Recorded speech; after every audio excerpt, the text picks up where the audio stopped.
करे आहे ॻाल्हि इहा सम्झाइण जी घणो वक़्त गुज़ारी गफ़लत में घणो वक़्त गुज़ारी गफ़लत में घणो वक़्त गुज़ारी गफ़लत में घणो वक़्त गुज़ारी गफ़लत में करे राज़ खे ठाहिण जी उथी वेल असुर कुझु कोशिश करे पंहिंजे परवर खे परचाइण जी उथी वेल असुर रब जो हम्द अव्हांखे ॿुधायां अल्लाह जे महबूब नबी जो शान त ॿुधो अल्लाह अकबर ओहे नाराज़ जी कंहिंखे कहिड़ी ख़बर मेराज करण वारे खे ख़बर छा सूरत हुई रब साईं जे मौला सां मिलण वारे खे ख़बर हिन रात जी कंहिंखे कहिड़ी ख़बर मेराज करण वारे खे ख़बर छा सूरत हुई रब साईं जी मौला सां मिलण वारे खे ख़बर कीअं लोह कलमा कीअं कुर्सी हुई कीअं जन्नत हुई कीअं दोज़ख हो अर्श में जो नज़ारो कीअं हुयो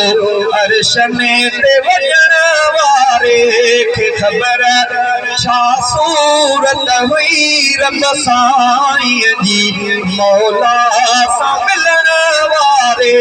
खे ख़बर अलाए काई कलीमुल्लाह पती किसी नूर जिनकीरी होश खवियो उन खाई दवात ते जेको रहिजी वञे छा रहिजी वञण वारे खे ख़बर दवात ते जेको रहिजी वञे छा रहिजी वञण वारे खे ख़बर हिन रात जी कंहिंखे कहिड़ी ख़बर मेराज करण वारे खे ख़बर छा सूरत हुई रब साईं जी मौला अल्लाहु अकबर अल्लाहु अकबर मेहमान बि ॾिसो मेज़बान बि ॾिसो मेहमान बि ॾिसो मेज़बान बि ॾिसो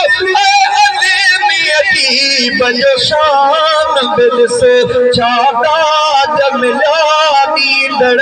खे पतो ऐं दाज वठण वारे खे ख़बर